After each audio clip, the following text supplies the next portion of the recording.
The corridor smelled like cold metal and something older than metal, like stone pressed flat by centuries, like rooms where decisions had been made so many times that the air itself had learned to feel heavy. I walked fast, not because I was nervous, because I needed them to see me walking fast and draw the wrong conclusion from it. Let them think I was anxious. Let them think the quick steps were the quick steps of someone who had not slept. Someone who was calculating odds and finding them poor. I had done a great deal of careful thinking in my life, and one of the most useful things I had learned was that other people's misreading of you was a resource, and you should let them spend it carelessly. The conclave vessel Eternity of Order was roughly the size of a small moon. That was not a poetic comparison. I had read the technical file on the flight in 2 days of transit that I had used entirely for reading, sleeping in 4-hour blocks, and occasionally standing at the observation window watching the stars in a way that felt necessary even when I could not explain why. The docking bay of the Eternity of Order could swallow 3 of Earth's largest aircraft carriers without noticing. The population aboard the vessel, crew, administration, diplomatic staff, security, was greater than some of Earth's mid-sized cities. My shuttle, one of Earth's newest and something our engineers had been rightly proud of 6 months ago, had looked like a moth landing on a cathedral.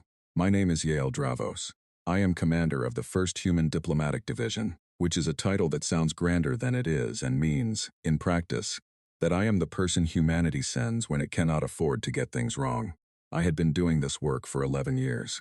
Before this assignment, I had negotiated resource-sharing agreements with the Orati, built communication protocols with 5 different junior civilizations, spent 14 months drafting the terms of a contested navigation corridor access arrangement that 3 previous envoys had failed to complete, and once talked a senior Sethnar trade official out of filing a grievance that would have cost Earth 14 years of navigation rights, over what was, on its face, a clerical misclassification.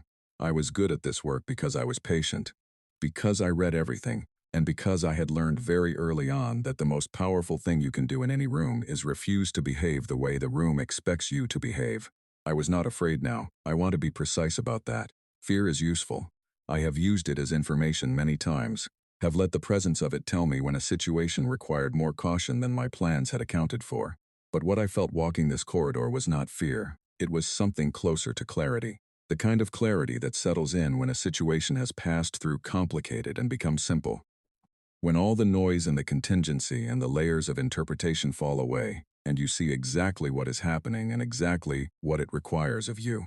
What was happening was this: the Galactic Conclave, the governing body of 12 elder spacefaring civilizations, a body that had existed in various forms for 4,000 years and had, in that time, established a legal and administrative framework governing nearly everything that happened between the stars, had summoned Earth to a formal tribunal.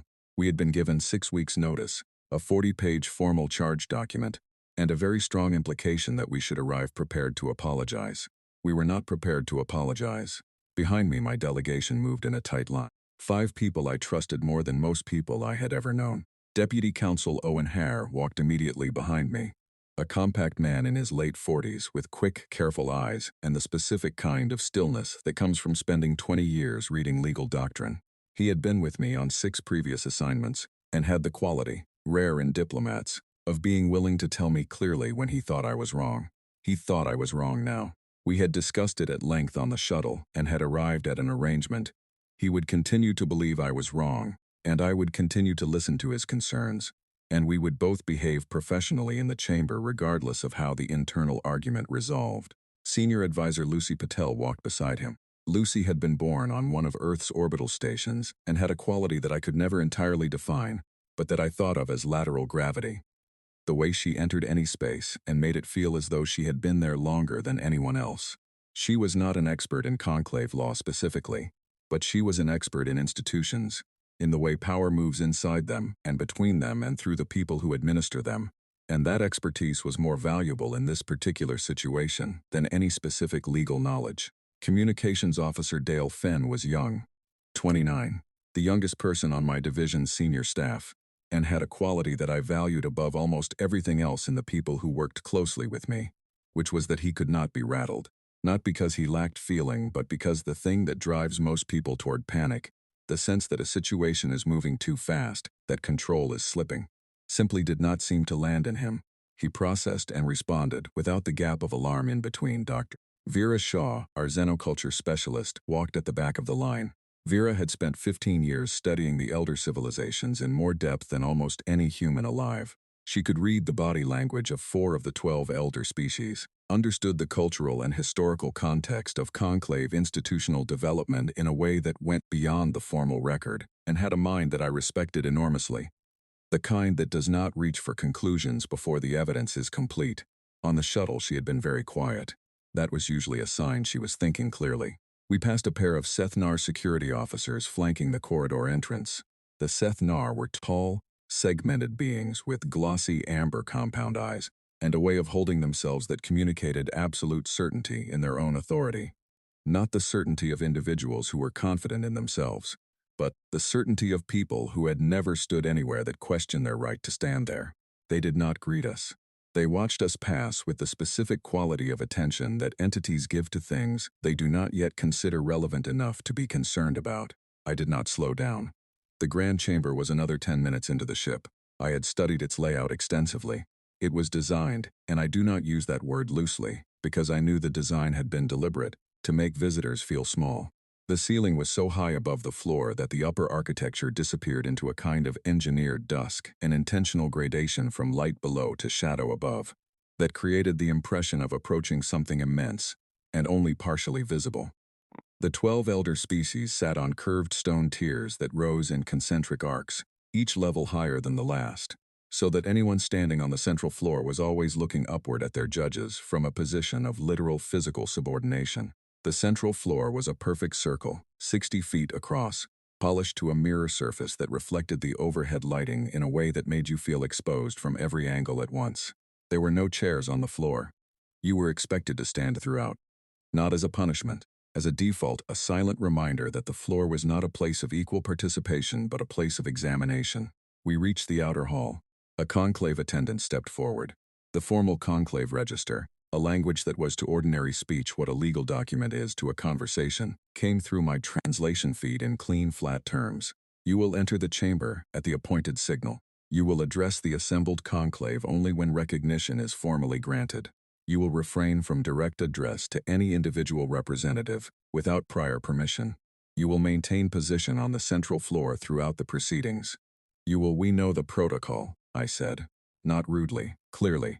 There is a meaningful difference. The attendant paused, adjusted, continued, but with slightly less certainty in its delivery, a fractional change, barely perceptible, that told me the attendant had not heard that particular interruption before. Owen moved beside me and lowered his voice. Yale, before we go in, please, we've talked. I need 1 more minute. He stopped. We had known each other long enough for that tone to mean something specific. The charges aren't random, I said. They are not about rules. They are about precedent. We have been doing things in the past 3 years that the Conclave's junior civilizations were told they could never do. And not only doing them, but succeeding, and helping others succeed. The Conclave doesn't want accountability. It wants a warning. It wants to make an example of us in front of every junior and client civilization in this galaxy. So those civilizations see what happens when you step outside the designated space. That is the real charge. And if we respond to the real charge with an apology, we have told every single one of those civilizations that the designated space is real and permanent and cannot be questioned. I paused. We are not apologizing. He looked at me for a long moment. The calculation behind his eyes was visible. He was running every version of the next 72 hours and finding a significant number of them ending badly. If the vote goes wrong, he said, we have no recourse. They have jurisdiction. I know that. I want it on record that I advised. It is on record. It has been on record for a week. I looked at him directly. But I am asking you, right now, to stand with me on that floor and do this together. Not because I am ordering it, because I believe it is right and I believe you know it too, even if you think the timing is wrong. He was quiet for 3 seconds. Then he said, don't make me regret this. I will do my best. Vera appeared at my other side. She said quietly, do you know how many civilizations have stood on that floor over 4,000 years? Thousands, I said. And how many of them went in prepared to tell the conclave that it was wrong? I looked at her. None, she said. In 4,000 years, across thousands of tribunals, no delegation has ever walked onto that floor prepared to do what we are about to do. She paused. I thought you should have that number clearly in mind. I considered it. Then I said, today it becomes 1. The signal sounded, low, resonant, cold, and coming from everywhere at once. I straightened my jacket, turned to face the doors. Behind me I heard the small sounds of 4 people collecting themselves. The quiet breath, the brief stillness, the moment before the moment. The doors opened. The chamber was exactly as I had studied it, and exactly as no study could have fully conveyed. Vast and cold and ancient. The tiers rising like a geological formation with authority built into the stone itself. 12 species of elder civilization looking down from heights that had been calculated to communicate exactly this. You are small, and we are permanent, and what happens here has always happened here, and will always happen here, long after you are gone. I walked to the center of the circle and stood on the mirrored floor and looked up. I felt the weight of it. I want to be honest about that.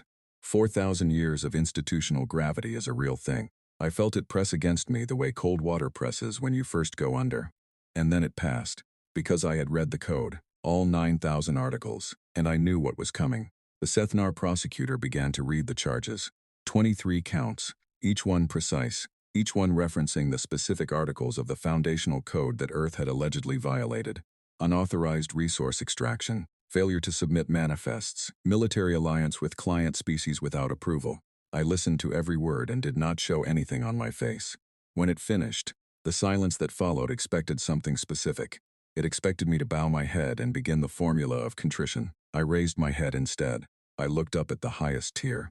I said, "We are ready to respond." And the conclave, which had received thousands of delegations, had heard thousands of pleas, had administered its framework across 4,000 years without being seriously challenged, shifted.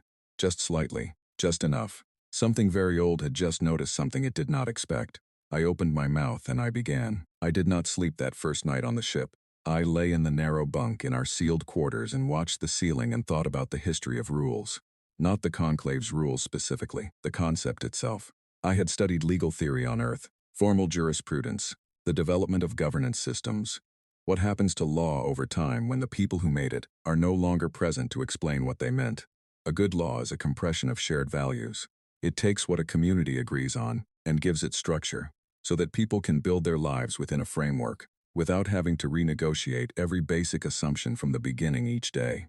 That is law as a tool. That is law working as it is supposed to work. The other thing law can be, the thing law very often becomes, across every culture and every species and every governing system that has ever existed, including, I was increasingly certain, the one that currently held jurisdiction over this ship, is a fence. Not built to protect what is inside, built to protect against what is outside. Built by people who had already acquired what they needed and then designed a mechanism to ensure no one else could do the same.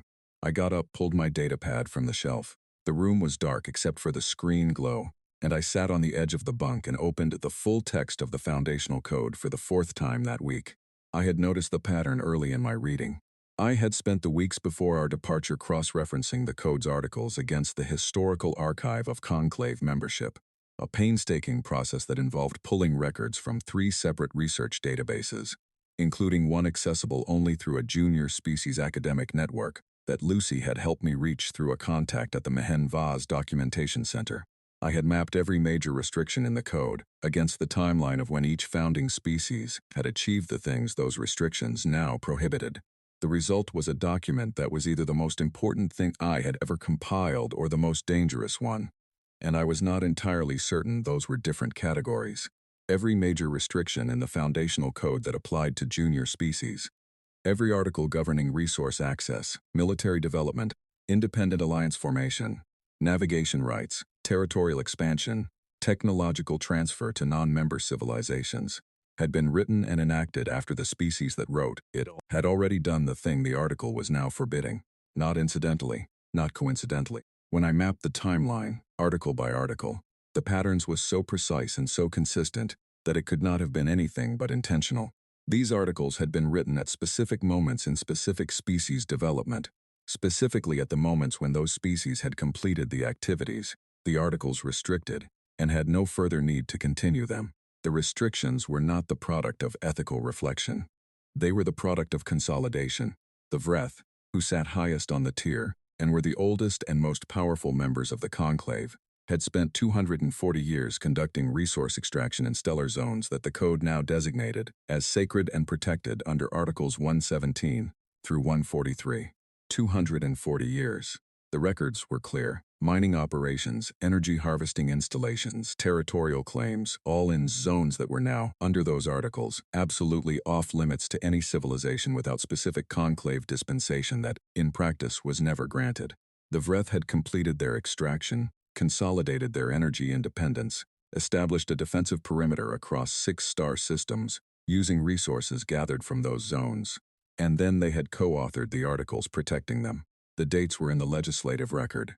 The names of the Vreth legislators who had proposed and supported the articles were in the same record. I had them all. The Seth Nar, who had written most of the code's language around military alliance and interspecies cooperation, the very language under which Earth was now being charged, had built 7 unauthorized alliances in the century before those articles were drafted. 7, including 2 that were explicitly military in nature, involving arms transfer agreements, shared fleet command structures, and joint defensive exercises.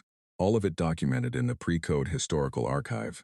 The archive was technically public, but buried under 7 layers of cross-referencing that required either significant research expertise or the specific knowledge that it existed, neither of which most junior species possessed. The Seth Nar had built their alliances. They had achieved the strategic security they needed. They had then written Articles 220 through 248, making such alliances a violation subject to tribunal. The Tolari, who administered the Conclave's security division and were the primary enforcement body for the code, had in their expansion era conducted 12 instances of unauthorized territorial settlement in what were then legitimately contested zones.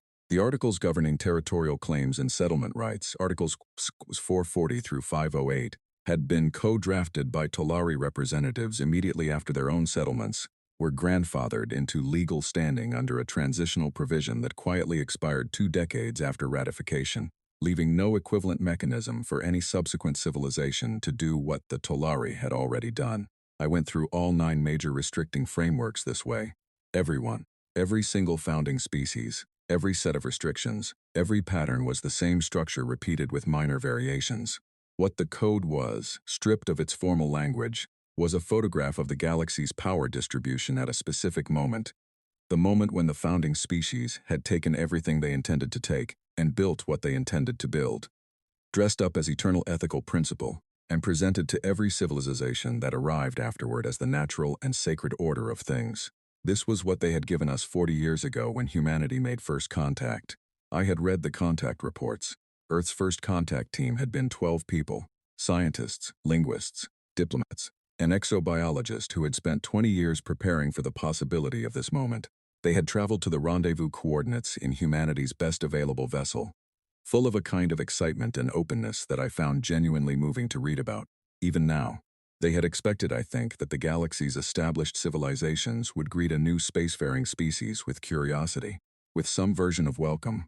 The Seth Nar had arrived representing the Conclave. Within 4 hours of first contact, the team had been given a document, not a greeting, not a map of the stars or an introduction to the galaxy's civilizations or even a proper explanation of who the Conclave was and how it had come to be.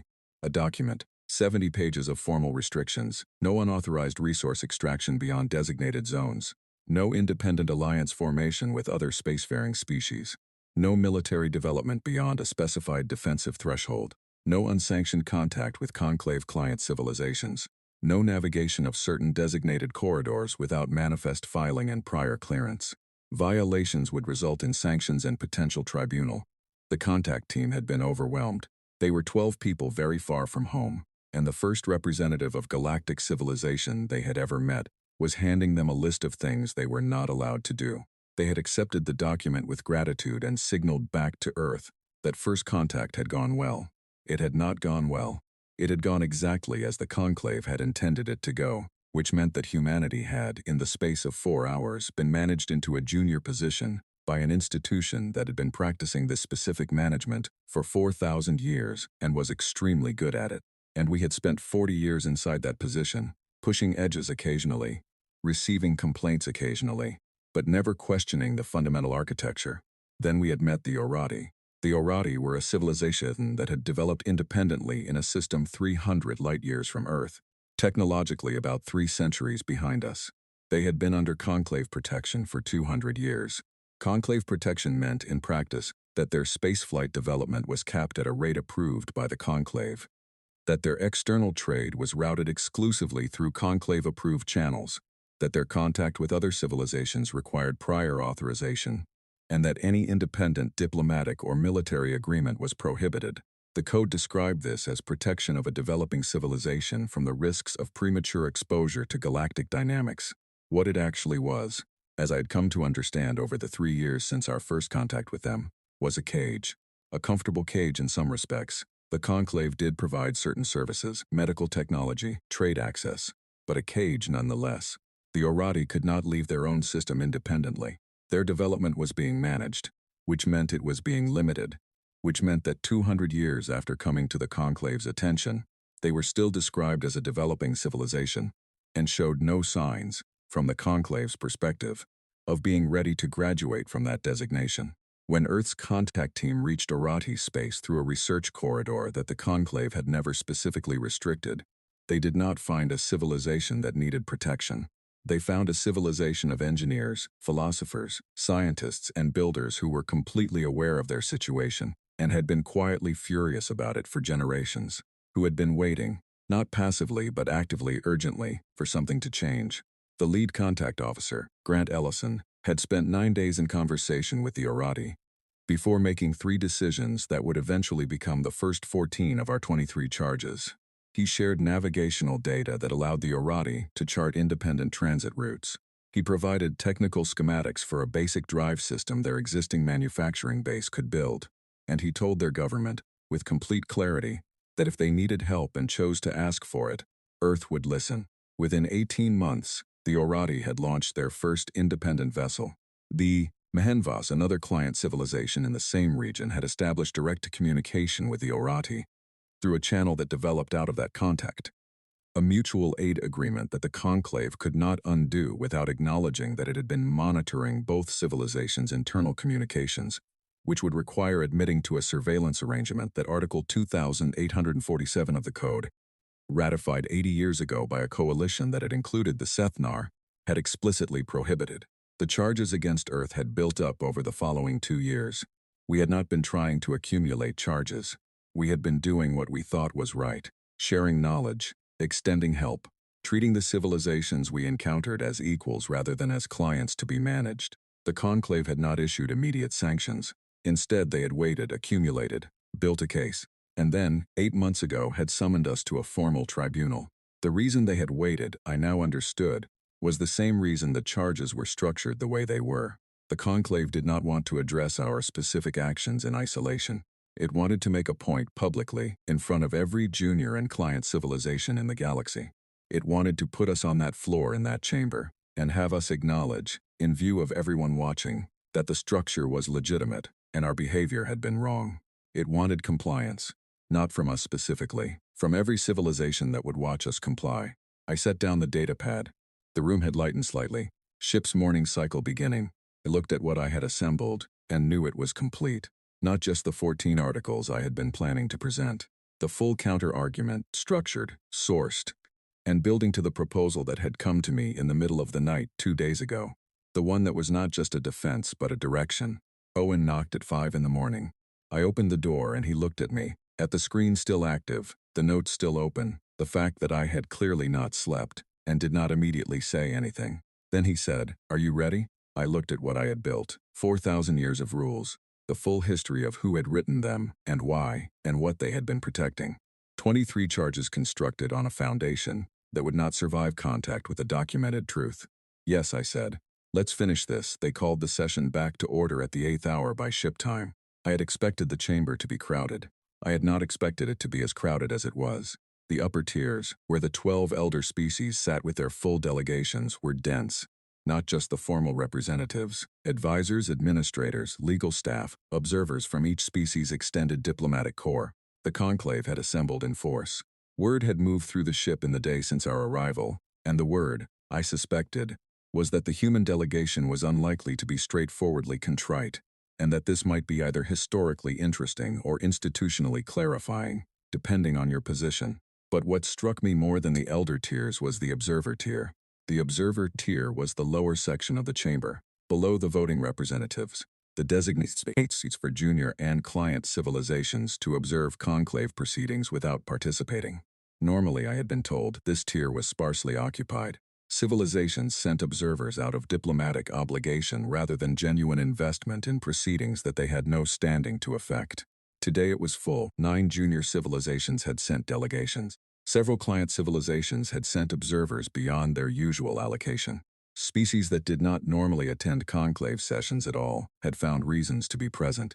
They were not here for the procedural experience. They were here because they had heard, through whatever channels information travels between species that share a galaxy, that something was going to happen in this chamber that they should see. I saw the Orati delegation immediately. Their senior representative, an elder named Korev, sat near the front of the observatory with 4 members of his delegation. He found my eyes across the chamber the moment I stepped onto the floor, and he held the look for exactly long enough to tell me something without words. He was not afraid. The Sethnar prosecutor, senior adjudicator Nethvaras, opened the formal session. It was efficient, careful, and carried the energy of something that expected to be completed quickly. The charges were read again in full, all 23, each one referenced precisely against the relevant article, each one framed as an established fact rather than an allegation. Because in the conclave's legal framework, the presentation of charges at formal tribunal constituted prima facie standing. The burden was on the accused to demonstrate why the charges should not hold. Standard procedure was for the accused to respond with a plea of contrition and a commitment to compliance, after which the tribunal would determine appropriate sanctions and the session would close. The whole process was typically done in a single day. When Nethvaras finished reading the charges and turned the floor to me, I said, I would like to address the legal basis of each charge before we discuss the specific facts. Nethvaras paused, said, the basis of the charges is the foundational code. Its authority is not subject to debate at tribunal. I am not debating its authority, I said. I am examining its application. The distinction is significant. Another pause, longer. The Vreth elder on the highest tier had not moved, but that specific quality of motionless attention, the quality of something very old that has just registered an unexpected variable, was present. Nethvara said, you may proceed. I began with Article 117. I presented it without preamble, the text of the article, the date of its adoption, the names of the Vreth legislators listed in the co-authorship record, then the cross-referenced historical documentation from the conclave's own pre-code archive, showing the Vreth's resource extraction activities in those same zones over the 240 years prior to the article's adoption. I did not editorialize. I did not use words like dishonest or unjust or corrupt. I did not need to. I placed the 2 documents side by side, in chronological sequence, and let the chamber do what any rational mind does when it sees cause followed by effect, see the relationship. Then I moved to Article 223, the same structure. The text, the date, the Sethnar co-authors, and then the documented record of the Sethnar's own 7 interspecies alliances, including the 2 with explicit military components, in the century before the article was written. Then Article 312. The Talari territorial settlement records against the articles that now prohibited such settlement. Then Articles 440 through 445. Then 501. Then 678, which governed technological transfer to non-member civilizations and had been co-drafted by the Wren, the species I had researched least but had included because the pattern was identical and the record was clean. I went through 14 articles, each one the same story in a different form. A law created by a species that had already done the prohibited thing, written at the precise moment when they no longer needed to do it, and would benefit materially from preventing others from following. The chamber had been quiet when I began. By the 3rd article, it was a different kind of quiet. Not the quiet of an audience waiting for something to finish. The quiet of an audience that has stopped expecting to know how this ends. Nethvaras interrupted after the 8th article. Commander Dravos, this line of argument falls categorically outside the tribunal's scope. We are here to address Earth's violations of the code, not to conduct an unsanctioned historical review of its legislative authorship. I said, the conclave's own founding doctrine, Article 3 of the Foundational Preamble, states that any law applied unequally between members of the conclave community is without legal standing. I am not conducting a historical review for its own sake. I am establishing, through the conclave's own archived records, a pattern of systematic unequal application consistent enough and deliberate enough to meet the invalidation threshold that Article 3 defines. I have 14 examples prepared. I am willing to present all 14 and then more. Silence moved through the chamber like a physical thing. Then the Vreth Elder spoke. Its voice was slow and deep, and carried the specific quality of something that did not need volume, because the room had been designed to carry its words regardless of how softly they were delivered. These arguments are not recognized under current procedural rules. I looked up at the highest tier. I let a moment pass, just one moment, long enough to be intentional. Then I said, "Then we will be needing different rules." The sound that moved through the chamber was not dramatic. It was not a gasp or an outcry. It was a frequency shift. The entire room vibrating at a different register, as if 4,000 years of unchallenged institutional authority had just been told, clearly and with complete documentation, that it was not sufficient. The air in the chamber was doing something that air does not technically do, which is remember. But it felt like that. Nethvaras began to speak. Two other representatives began speaking simultaneously. The Vreth Elder's hand rose slightly and two voices reduced. The procedural protocols of the chamber were being invoked in rapid sequence. Formal objections, points of order, requests for recess. I stood in the center of the circle and let the noise move around me without engaging it. I had said what I came to say. Now I waited to see what the chamber did with it. And then something happened that I had not anticipated. From the observer tier, the tier that had no procedural standing, no speaking rights, no formal mechanism for participation in conclave proceedings, a single figure rose. Karev, the Arati elder, stood up. The sound in the chamber did not stop, it redirected. 4,000 years of conclave proceedings had never included an unsolicited address from the observer tier. There was no protocol for it because the protocol's absence was itself the rule. Observers observed. That was the function. That was the boundary. Korev said, in Arati, which the translation feed rendered cleanly and without delay. We have documentation as well. 2 seats from him, an elder from the Mehenvas rose. As do we, then a third delegation rose, then a fourth. 4 junior and client civilizations, all technically without standing to participate, all on a tier that had never been a source of voices, all choosing this moment to stand up in the place where they had always been required to sit and watch. The chamber's sound was not chaos exactly.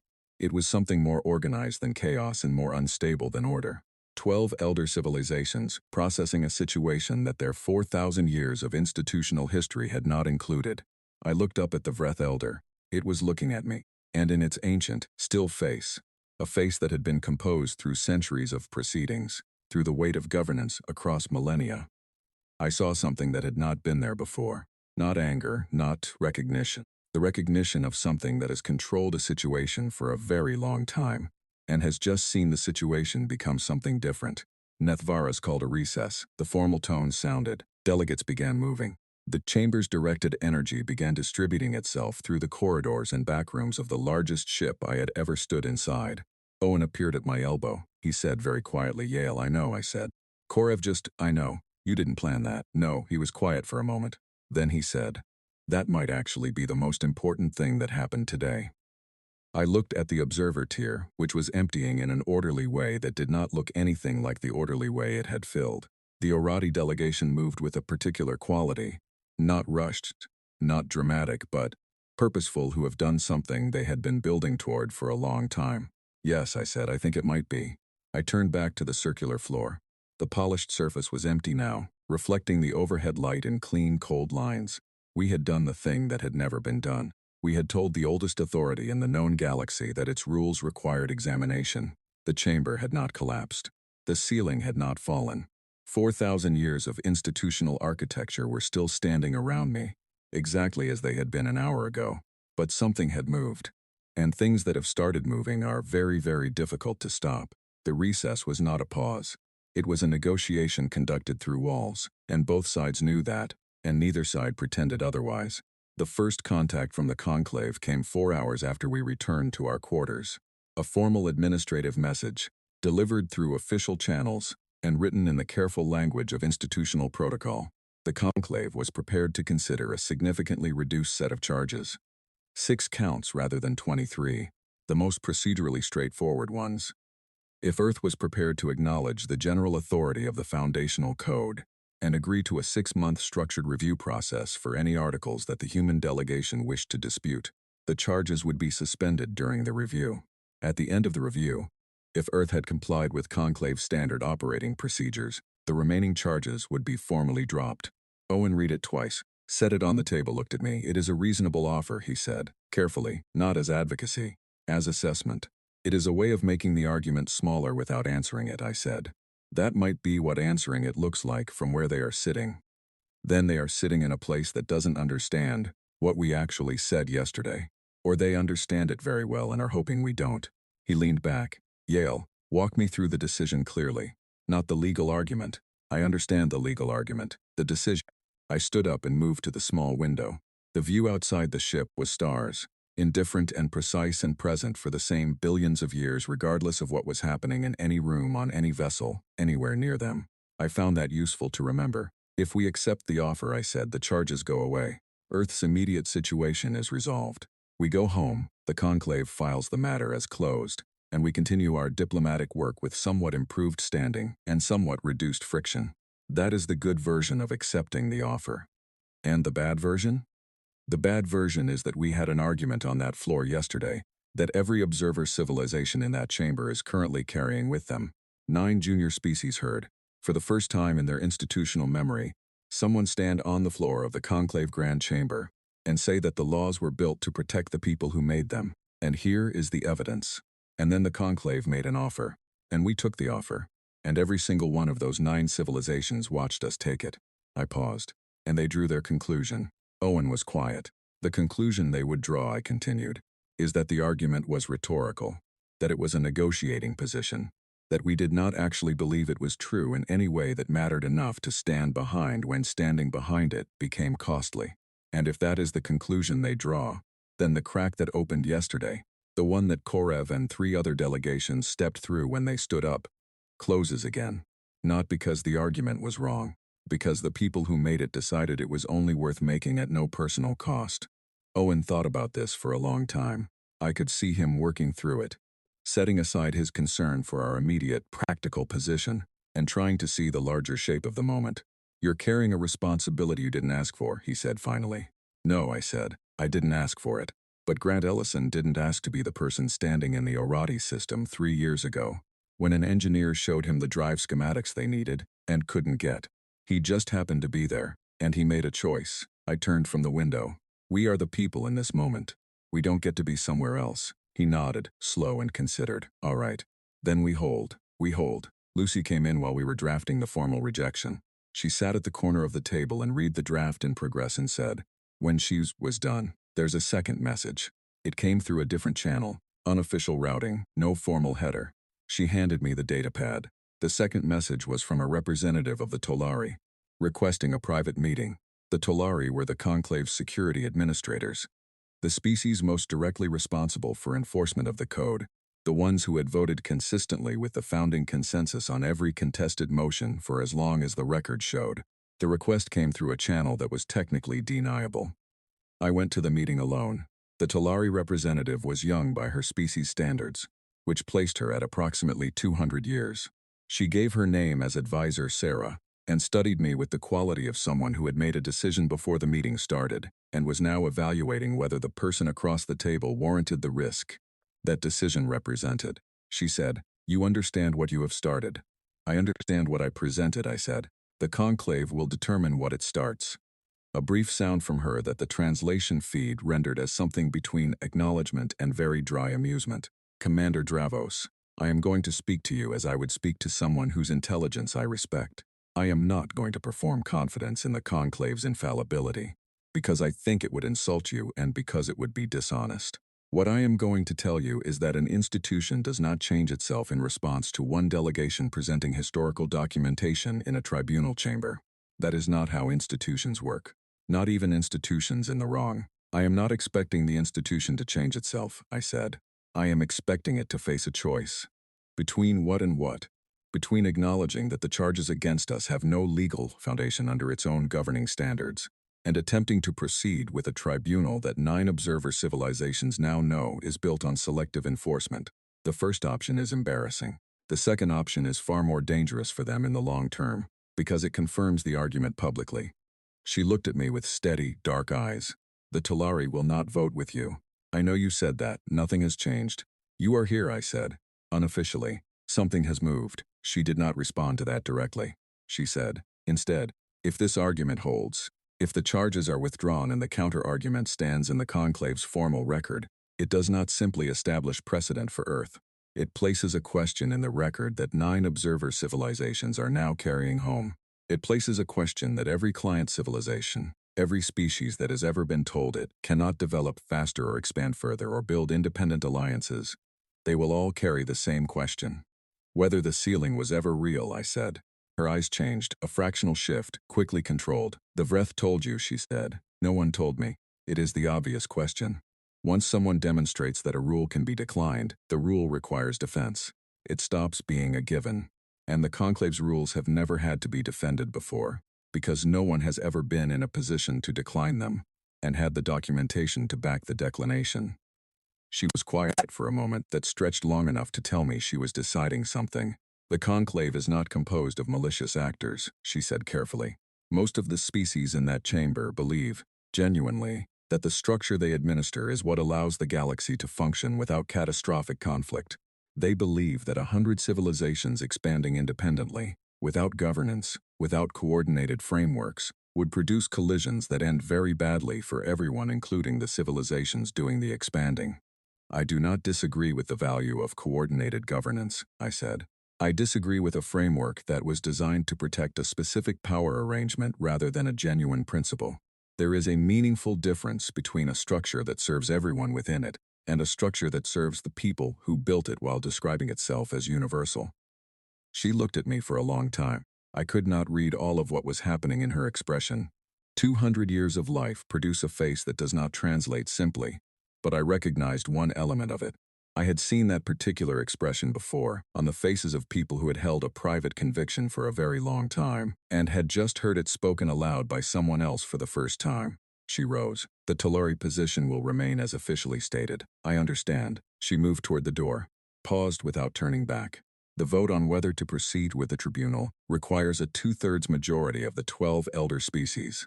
I encourage you to think carefully about what that number means in practice. She left. I sat at the table in the quiet room and did the arithmetic.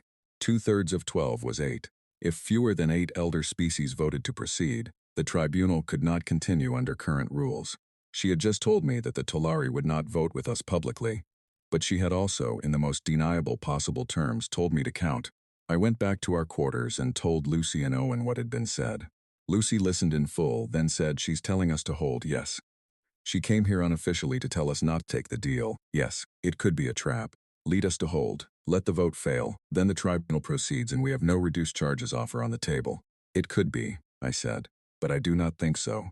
She did not have to come. The conclave administrative message was sufficient pressure. She came because she wanted to say something that the official position does not have room for. Owen said quietly, "What do we do if the votes are not there? Then we find out what they plan to do instead." He accepted that. He had stopped arguing against the position and moved, in the way that careful, honest people move, from opposition into the kind of support that still maintains its own judgment. He and Lucy drafted the formal rejection of the reduced charges offer together, and it was measured and clear and said exactly what it needed to say without anything unnecessary. That evening, a message arrived from the Orati government, routed not through conclave channels but through their new independent communication network. The network their engineers had built using the technical architecture that Grant Ellison had described 3 years ago. The message reached us through a relay that the conclave had not been informed existed. It said in Orati, "We have formally passed a resolution of full sovereignty, citing Articles 3, 12, and 18 of the conclave's foundational preamble as the legal basis for our independence from client status. We wanted you to know before this reaches the conclave's attention." I read it to the delegation. Dale archived it with a full timestamp. Vera sat very still for a moment and then said quietly, "That is going to land in the conclave like a stone in still water." "Yes," I said. "They will be furious. Yes, and they will have no clean legal response to it." "No," I said. "Because we gave them the argument. We put Article 3 in the formal record of a tribunal yesterday. The Orati just used it. The conclave cannot challenge the application of an article without implicitly challenging the article itself. And they cannot challenge the article without undermining the entire preamble." Vera smiled, very briefly. They built the cage, and the key was always written on the wall. I worked through the second night preparing the remaining 6 articles of the counter-argument, the ones I had not yet presented, the ones I would need if we returned to the floor. I also prepared something I had not originally planned, a formal proposal, not just a defense, a direction, a specific, detailed, procedurally grounded proposal for what we were asking for, beyond the dismissal of the charges. I worked on the language until it was as precise and as fair as I could make it, because I knew that the quality of the proposal would matter as much as the argument that preceded it, and that if we were going to ask the conclave to change, we had to show that we had thought carefully about what change should look like. We sent the formal rejection of the reduced charges offer to the conclave administrative office before breakfast. I watched the attendant receive it, read the first line, and hold perfectly still for a moment before returning to professional composure. I thanked the attendant and left. The conclave was now going to vote. The session resumed on the fourth day. I had expected a longer wait. The fact that it was only 4 days told Owen. And he told me that the vote had been close. Closer than the comfortable majority that would have allowed the conclave to take its time and project confidence. 4 days meant the side favoring resumption of the tribunal had pushed for speed, hoping to prevent further movement among the remaining undecided voices before the vote was locked. We walked the corridor at the same pace as before. The same smells, the same architecture, the same Sethnar security officers in the same positions. Everything in the physical space of the ship was identical to the first day. The chamber was not identical. The observer tier had changed the most. On the first day, it had been occupied by 9 delegations, all of which had some prior reason to be present. Today it was at capacity, with additional observers standing in the aisles of the upper tiers where protocol permitted visitors to observe without a designated seat. Species I had not seen before. Civilizations that had no formal connection to this proceeding, that had traveled to the eternity of order, not because they were summoned, but because word had reached them of what was happening, and they had decided they needed to see it. I took my position in the center of the circle. Nethvaras opened the session formally, with the specific efficiency of a prosecutor who has prepared for continued resistance. It acknowledged that the counter-argument presented in the previous session had been reviewed. It acknowledged, this was careful, chosen language, I noted every word, that the article's reference did reflect historical legislative actions. It further acknowledged that certain legislative actions had occurred in temporal proximity to resource and alliance activities by founding member species. Then it said, the conclave's position was that historical context does not invalidate the current legal standing of enacted articles, and that the tribunal would proceed. I said, the conclave has just acknowledged on the formal record that the articles in question were enacted by species that had already performed the restricted actions. The question is not whether that history exists. The conclave's own acknowledgement has now confirmed that it does. The question is whether the conclave's own preamble, specifically Article 3, applies to this history. Article 3 does not require the original legislators to have acted in bad faith. It requires only that the laws, as applied, demonstrate unequal treatment between members of the conclave community. A law that founding species were permitted to violate in practice while drafting it as a restriction for non-founding species is definitionally a law applied unequally. The standard is met. The charges arising from those articles are without legal standing. Nethvaras said, the conclave's legal review has determined that Article 3 does not apply retroactively to legislative history. Article 3 does not apply retroactively to legislative history. I said, because Article 3 was written before the articles it is now being asked to evaluate. The articles I have cited were enacted after the preamble, not before. Article 3 applies prospectively to all subsequent legislation. The legislative record dates confirm this in every case I have presented. The conclave's legal review is applying the retroactivity limitation to the wrong document. The chamber absorbed this in silence. I let the silence stand for exactly 3 seconds. Then I said, Earth formally requests that charges 1 through 14 be dismissed as arising from articles that do not meet the Article 3 standard. With respect to the remaining 9 charges, we request a 60-day review period under the same standard. And we additionally propose, I paused. This was the moment. The proposal I had built in the second night's work, the thing that was not a defense but a direction. The specific and fair and carefully constructed thing that I needed to say clearly. So there was no room for misrepresentation of what it was. We additionally propose that the conclave establish a joint commission on code reform, with full and equal representation from all member civilizations, regardless of the duration of their membership, to review the complete foundational code against the Article 3 standard, and to recommend revisions to any article that fails that standard within 1 standard year. The chamber did not immediately respond. It processed the proposal the way a large, complex institution processes anything that would require it to change, with a brief, dangerous stillness, followed by everything at once. Nethvaras and 4 other representatives began speaking. Procedural motions were invoked. 2 formal objections were filed simultaneously. The Vreth Elder's hand rose and the volume reduced but did not stop. From the observer tier, Korev rose. This time all 4 members of the Orati delegation rose with him. Before they had finished rising, the Mehen Vaz delegation was on its feet. Then 3 more, all at once, with the coordinated quality of people who had discussed exactly this moment and decided together how they would respond to it. 7 observer delegations standing, in the conclave grand chamber, at the same time, on a tier that had no speaking rights and no procedural standing, and had been, for 4,000 years, a place people watched other people make decisions about them. A Seth Nar representative, in the formal record, filed an objection to the observer delegation's standing behavior. The objection was technically correct under current rules. It was also in the context of what was happening in the chamber. Exactly the kind of technically correct action that reveals, in the moment of its making, the precise nature of the institution it defends. The Vreth Elder spoke. The volume in the chamber dropped completely. A vote will be taken, it said. Nethvara said very precisely. Formal procedural rules require full deliberation before a vote on substantive motions. A vote will be taken, the Vreth Elder said again, not louder, just with a quality of finality that no procedural objection could move. The room went quiet. I had submitted the formal counter-argument under Article 7 of the procedural rules, a provision that allowed preliminary charge dismissal by simple majority in cases where substantial new legal arguments had been introduced. I had done this quietly, in the documentation submitted to the Conclave Administrative Office the morning after the first session. I had not mentioned it on the floor. I had mentioned it only in the filing, knowing that any Conclave legal administrator reviewing the submission would see it, and that some of them would understand what it meant, and decide what to do with that understanding. Someone had understood. Someone had brought it to the Vreth Elder.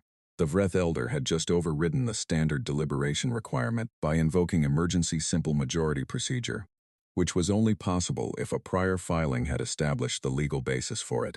The vote was on a single question: dismiss the charges pending 60-day review. The 12 elder species voted in order of membership seniority. The first 4 voted against dismissal. The 5th, the Talari, voted for. Owen's breath changed beside me. I heard it and did not react to it. The 6th voted against. The 7th voted against. I kept my eyes forward and my face still. The 8th voted for. The 9th voted for. 5 against, 3 for, 4 votes remaining. I did not permit myself to calculate the specific configuration of what I needed. I just waited. The 10th voted for. 5 against. 4 for, 3 votes remaining. The 11th voted for. 5 against. 5 for, 1 vote remaining. The Ren, the oldest remaining voting member after the Vreth. The species with the most consistent record of voting with the founding consensus. The civilization I had researched least and had most uncertainty about. The translation feed was very clear. The Ren voted for dismissal, 6 votes for, 5 votes against. The required 2/3 had not been reached for either side. But I had filed under Article 7, simple majority for preliminary dismissal in cases of substantial new legal argument, 6-5. Nethvaras was still for a full 3 seconds. Then it said, formally, precisely, with the quality of an institution that has just had to say something it had not anticipated saying, the charges against the human delegation are dismissed pending the 60-day review period. The sound in the chamber was not celebration. I want to be exact about this because it matters. There was no cheering, no triumph, no sense of a competition conclusively won. What moved through the room was something more complex.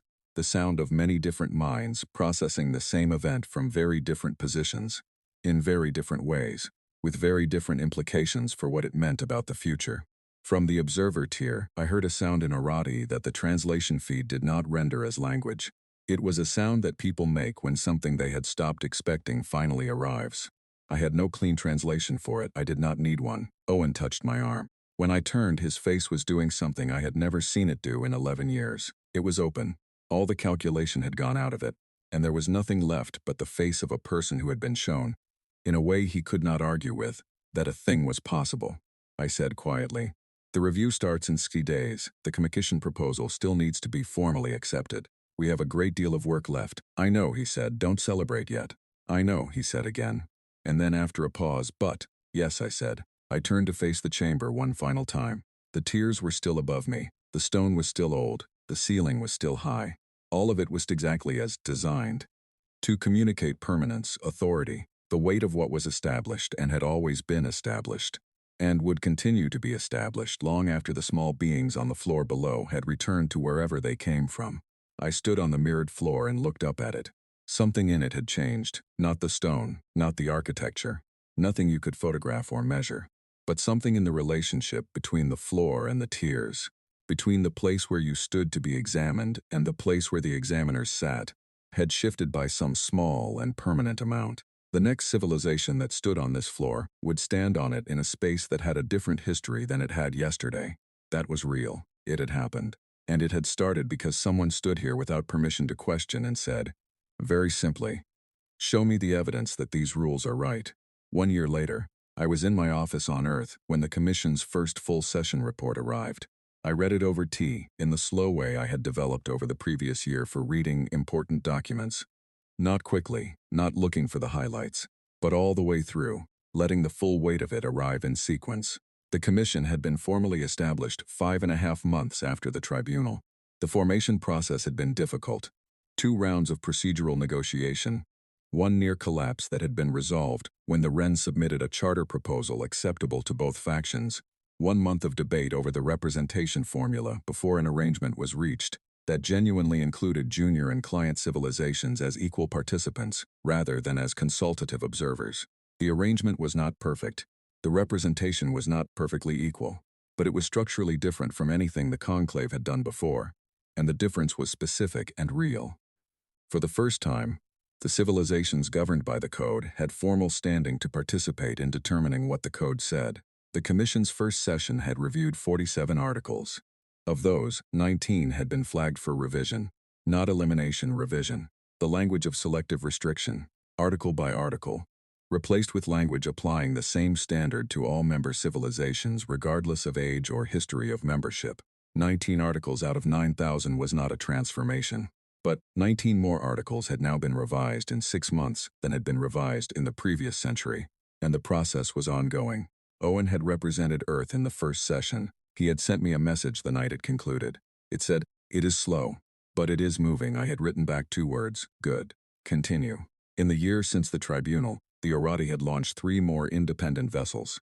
Their sovereignty declaration had been formally contested by the Sethnar, and then formally reviewed by a conclave subcommittee, which had, after 11 weeks, declined to rule against it on the grounds that the legal basis the Orati had cited, the same Articles 3, 12, and 18 of the preamble that I had placed in the formal record, was sound. The Sethnar had filed a secondary objection. The secondary objection was still under review, and, according to Owen's read of the situation, would continue to be under review indefinitely, which in institutional terms meant the same thing as settled. The Mehenvas had followed the Orati's path 2 months later. 2 additional client civilizations had filed formal petitions for code reform using my argument cited directly by name in the filing. 3 more had submitted requests for junior member standing, a designation that, unlike client status, came with voting rights in commission proceedings. The Sethnar had issued a public statement, 3 months after the tribunal, describing Earth's actions as a destabilizing influence on galactic order. The statement was carefully worded and contained no specific legal claims, only general characterizations. The absence of specific legal claims told me everything I needed to know about what the Sethnar's legal office had concluded when they reviewed the counter-indictment in detail. You do not make general characterizations when you have specific rebuttals. You make them when you do not. The Tolari had said nothing publicly for 7 months. Then 2 months ago, Advisor Sarah had sent me a message through the same unofficial channel as before. It said, "The Commission's charter uses Article 3 of the preamble as its foundational standard. The Tolari Legal Office has been quietly revising its internal compliance framework accordingly for the past 3 months. I thought you would want to know before it becomes visible in the formal record." I had sat with that message for a long time. Something had moved in the Tolari that could not move publicly, but had moved privately. Private movement sometimes becomes public. Slowly, over time, the way water moves through stone. Not quickly, not loudly, but with a patience that the stone cannot match. I had been asked many times in the past year what we had won at the tribunal. The question was reasonable. I had answered it many times in press briefings and government reviews and informal conversations with colleagues who wanted a clear accounting of outcomes. And the accounting was real. Legal standing, precedent, the commission, the Orati's independence, the cascading petitions from other civilizations. All of it concrete, all of it measurable, all of it significant. But that was not the full answer. And when I was in my own office, with no one else present, reading a commission report over tea, I could be honest about what the full answer was. The full answer was that we had done the thing that no one had done in 4,000 years. We had walked onto the floor of the conclave grand chamber with the documentation in hand, and we had said, without anger and without drama and with complete precision, "Your rules do not apply to us in the way you claim, because your rules do not meet your own standard, and here is the evidence." And enough of the conclave had agreed, not enthusiastically, not unanimously, not without fear and not without resistance, but had agreed that the rules needed to answer for themselves. That was the thing that had never happened before. Not a rejection of governance, not a demand for the conclave's dissolution, a demand for honesty about what the governance was actually doing. Rules enforced only by habit and by the assumption that they cannot be questioned are not rules in any meaningful sense. They are a convention, and conventions can be declined. Once someone demonstrates that a convention can be declined, the convention requires defense. It requires a genuine argument for why it serves everyone it governs, not just those who wrote it. Some of the conclave's framework would survive that defense. The parts that were genuinely good, genuinely universal, genuinely serving the civilizations within it would survive. The parts that were fences, the parts that existed to protect what had already been taken, those would not. That process was slow. It would be slow for a long time. The commission would move at the speed of institutions, which is to say cautiously, with reversals and delays, and the constant friction of vested interest pushing against change. There would be setbacks. There would be compromises that felt like defeats, and were in fact, just the ordinary texture of change happening in the real world rather than in a single dramatic gesture. I thought about Grant Ellison in the Orati system, looking at the schematics and making the simple choice that started all of this. I thought about Korev standing up on the observer tier, in a chamber that had never included his voice, and saying 3 words into the silence. I thought about the Tolari advisor sitting across a small table from me and choosing unofficially to say the thing the official position did not have room for. Small choices, small moments. The specific character of a species that had never been very good at accepting that a door is closed just because someone says it is. We had been in the stars for 61 years. The Vreth had been navigating them for 8,000, the Sethnar for nearly 6,000. By any measure of age and experience and accumulated institutional weight, we were the youngest, least established presence in this galaxy by an enormous margin. And yet, the youngest species in the room had walked onto the floor, where the oldest rules lived, and had asked, with complete seriousness and complete documentation, whether those rules were worth keeping. That was the thing. That specific, simple, ordinary human thing. The refusal to treat authority as its own justification, the insistence on asking whether the rule serves the people under it or only the people who made it. I closed the commission report, set down the tea, looked at the city outside my window, and through the city at the sky, and through the sky, in the way I had developed over 11 years of this work, at the stars. They were the same stars. They had been there before the conclave, and before the first elder species had pointed a ship at them and gone to sea. They would be there when the commission finished its work. And when the work that followed that work was done, permanent in the way that nothing human or Vreth or Sethnar was permanent, indifferent to our arguments and our documentation and our 4,000-year-old frameworks. But we were not indifferent. That was the thing about being alive. You care about the world you are in, and you try to make it more honest than you found it.